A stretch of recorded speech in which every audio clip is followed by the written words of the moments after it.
Hello everybody and welcome to Gaza Guy Podcast with me, Mao Musa from Gaza. Today with my guest Maram Jafar, I'll be talking about the struggle of finding identity and the feeling of being othered. In this episode, me and Maram will be talking about these two topics, and I'll be reading her last piece of writing that will get you closer to what we are talking about. Enjoy listening. Gaza Guy Podcast from Gaza. I spent the next couple of years changing my identity.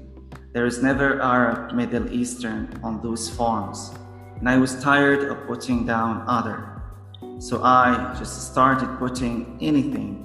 I just wanted to be something. I remember in elementary school, I refused to put down other, and the teacher didn't know what to do. So they sent me to the principal's office. The teacher wasn't ill-intentioned here. She was equally confused. When I got to the principal's office, he also didn't know what to do and told me that I could put down Asian.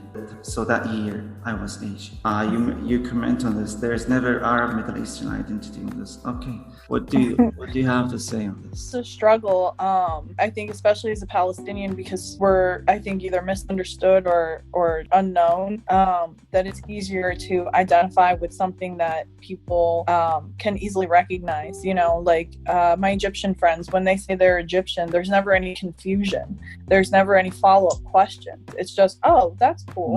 I grew up in an area with a lot of Syrians. So in high school, the question was never, oh, are you Arab? It's always, are you Syrian? And it got to the point where I was just like, yeah, all right, that's cool. I'll just be Syrian for now because that's what's easier. And so, that one time when I put Asian, I didn't really know what that meant. I didn't understand that. Now when I look back on it, I think it's hilarious. It makes me laugh that I spent a year checking Asian on all of these forms in school and nobody said anything about it. Nobody looked at me and was like, what are you doing? Struggle with finding the identity. So identity. It's a struggle, I think, a lifelong journey, really just figuring out identity. For me, I'm Palestinian American. I'm a Muslim woman. So the issue is it's a lifelong process, I think.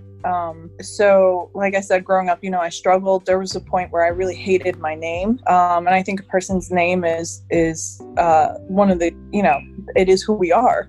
It's the key to our identity. And so I hated my name because nobody could ever pronounce it, and I didn't have it's not even that. It's just, I think it's what's easier, right? So I didn't have the confidence to correct people. So when I was little, they would say Maram, and I let them. And then, I hated it. Maram is ugly. It's not who I am. And so and then some people called me Maram, and I don't like that either. It's terrible. So eventually when I got to college, I was like, oh, no more. I can't do it. So now I don't even let people get away with saying Maram. Like, no, you got to roll the R. It's Maram. So that to me is I think the key to identity is accepting who you are. If you can carry your name with you, I mean, that's a huge indicator of who you are and where you're from. And if you can have pride in your name, you can have pride in who you are. I'm actually writing something based on that, based on the people come here as immigrants and they choose an American name. So, Muhammad is Mo, and, Come on, it's good that we have something for Muhammad, because it's a huge struggle for them to say the name. Everybody knows Muhammad. That was a bad example, because I think, the trouble with Muhammad is more, which one. You say Muhammad in any Arab household and you're going to get 40 what? Like, you got the family, maybe 6 has the same name like me, which is weird, so that's why, you don't have any other name, any other suggestion when you named me. But it's not in our hands, like you. Yeah. The struggle with finding the identity, the feeling of being othered, as you mentioned. So I guess I can start with the feeling of being othered. Because it related more. So that is actually one that I deal with every day. So here in the US, we're white on paper, but you see the name Maram Jafar and you know that I'm not white. Like, nobody's calling me when I submit my resume. That's not happening. Sometimes they don't know if I'm a man or a woman. They see Maybe the name, Jafar is the problem. I get so many emails for Mr. Jafar, and I just laugh. There's something I can do. So here, in the US, we have a huge racism problem, where I'm sure you guys are well aware of the mess that we have going on here. So there's these divisions that are almost instinctive, right? They're like these natural divisions where people just group together with their own groups. But as Palestinians, I feel like we're so spread out. We don't have like big groups, to meet up with. And so when I'm in spaces, when I'm in all white spaces, I always feel a little bit uncomfortable because I'm not white and I'm not really part of that group. And then when I'm in spaces of all Black people, I kind of feel the same way where, I'm not really part of that group. It's kind of hard to find a place to fit in. I have a lot of friends who are Black. I have friends who are white. I have friends who are Jewish.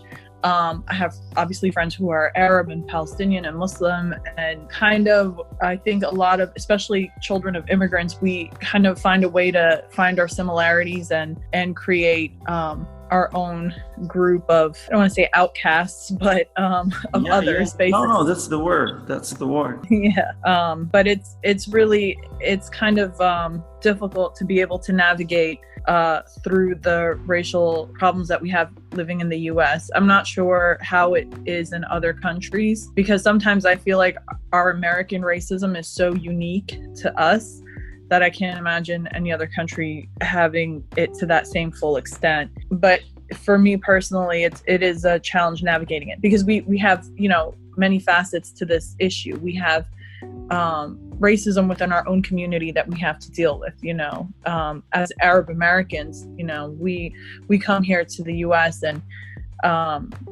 we kind of adopt a lot of the American cultural aspect. Right.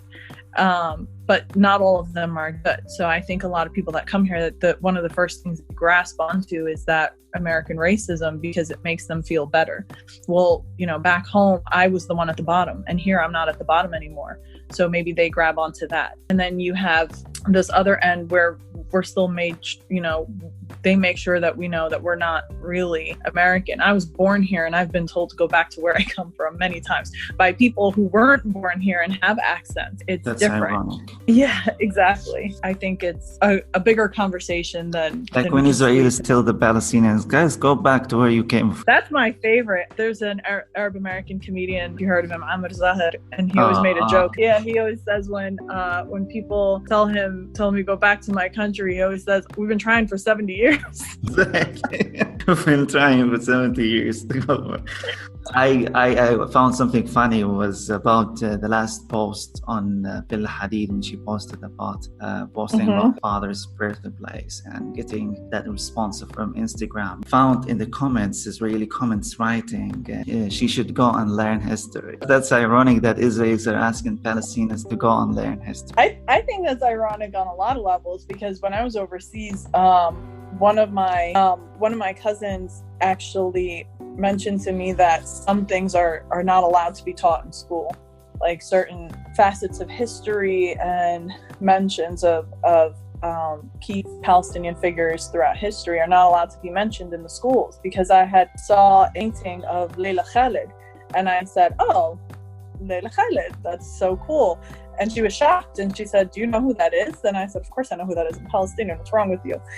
And we were with a group of other cousins, and she said, "Watch this." And she asked everybody, "Hey, do you guys know Leila Khalid?" And the responses were, "Didn't she live next to so-and-so? Or is she that girl that we went to school with?" Or nobody knew.